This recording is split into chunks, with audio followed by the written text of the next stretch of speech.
Okay. All right. Alice, I am so glad to have you here with me today. I was thrilled to see the announcement of your virtual course on navigating change. And I'd love for you to start by introducing yourself. And I'm curious, what got you interested in change in this topic in the first place? Yeah, well, thanks so much for having me, Kelly. I appreciate it. My name is Alice Chen. I'm currently an executive coach and experience designer around things like navigating change. I started as an elementary school teacher and moved into working with all sorts of leaders in all sorts of different sectors, and working mainly in education and nonprofit at this stage. And then in terms of what got me interested in change, I was thinking about this question, and when I was a kid, I realized I had a really bad memory. Like I had a really hard time actually memorizing facts and dates and things like this, and it led me to a place of asking myself, I really only want to focus on learning things that are universally useful. And so as a result of that, it's led me to kind of look out on the world and be like, what are the universally useful bodies of knowledge that exist out there? And change feels like a constant in the world, and so I just started trying to learn as much as I could about that, because it was something that I was always personally and professionally experiencing and saw other people around me doing. Very cool. So, right now, in the midst of all of this change, I think we're all in the middle of so much, and a lot of us are really struggling with the amount of uncertainty and change happening in our personal lives, in our work lives, in the world. What have you seen makes the biggest difference between folks who navigate this well and manage it in a healthy way and people who struggle? Yeah. There's kind of three things. So one, people who actually understand how change works and the different levels on which it impacts us. I think many of us think only of the tactical, but actually change impacts us on a physical and emotional level. And so when people actually understand that and then make space for that, give themselves permission to slow down and attend to the emotional experience of change and the physical experience of change, and then build tools and skill sets that help them work with the change that they're experiencing as opposed to kind of resist it or push back on it or pretend it's not there. I think that's the biggest distinguisher in my experience between people who are navigating change well, in quotation marks, and people who are really, really struggling with navigating change. Mhm. A lot of my clients are leaders of teams, leaders of organizations, and they are so hungry right now for any sort of advice. Like, what should I read? What should I be thinking about? What would your starter pieces of advice or recommendations be for someone who's in the position of leading others through change right now? Yeah. Well, I think a couple things. So one, I actually think there's a big difference between navigating change and navigating transition, and particularly at this moment in time, we're experiencing a lot of changes. For every change, right? Change is sort of like the big eruption, the big thing that shifts in our world. So, for example, like schools closing, that's a big change. But there's a transition period that happens after that, which is really all the things that occur as a result of that change. A lot of times I notice that people are planning for the change and trying to manage the thing that happened rather than thinking about what am I going to do? How am I going to make space?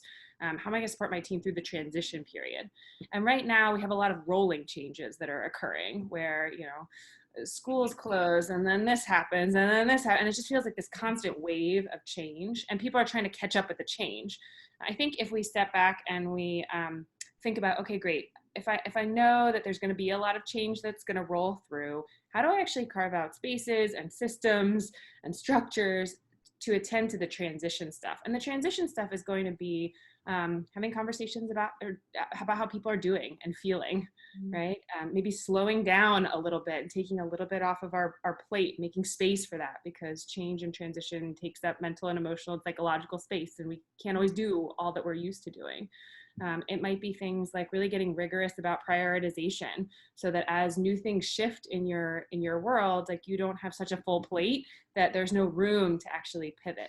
So I think it's often doing some of the things and really paying attention to some of the things that are about transition as opposed to thinking solely about it in terms of change management. So that would be one piece. I think another piece of advice I would give to people is just acknowledging that in times of change, particularly in times of rolling change, the personal and the professional are going to collide and intersect. in ways that sometimes we don't really feel that comfortable with as leaders. You know, for better or worse, we still often live in a world where people try to silo their professional world and their personal world.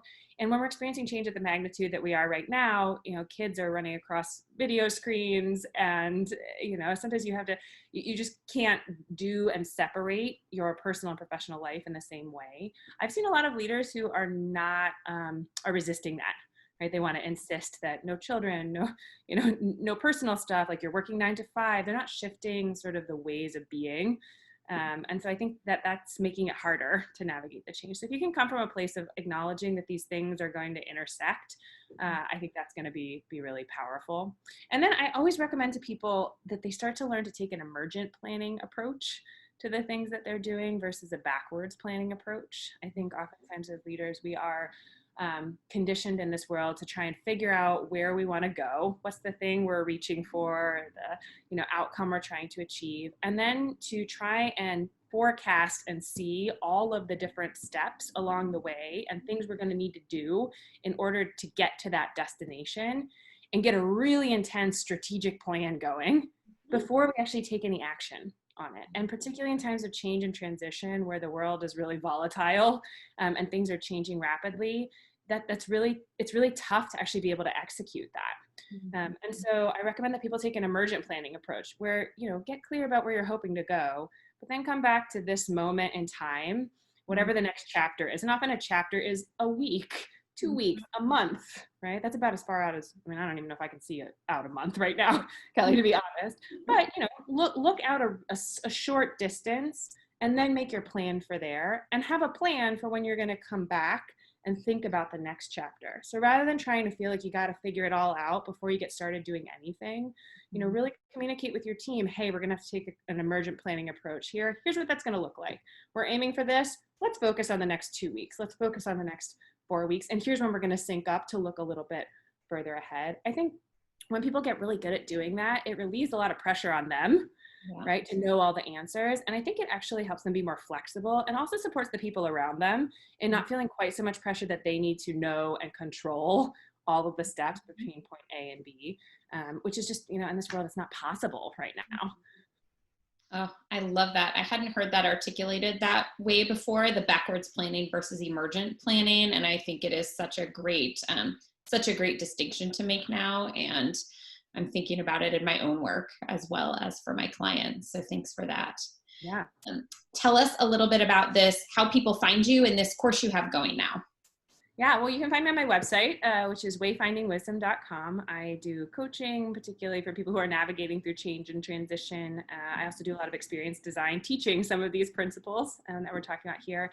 And then I just launched an online course, which is all about navigating change and transition. So it's simple, practical tools and strategies for, you know, kind of finding your way from point A to point B when things are kind of all over the place. And I really recommend it to people who are in a place where they're just trying to figure out what action to take, how to do that strategically, and how to do it in right-sized ways that don't feel overwhelming.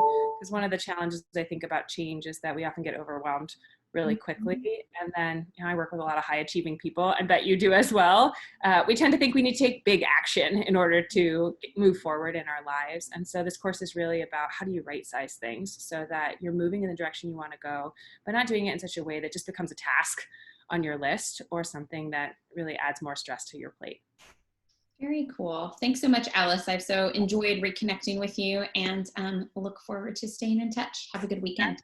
Thank you so much. Appreciate it, Kelly. Bye.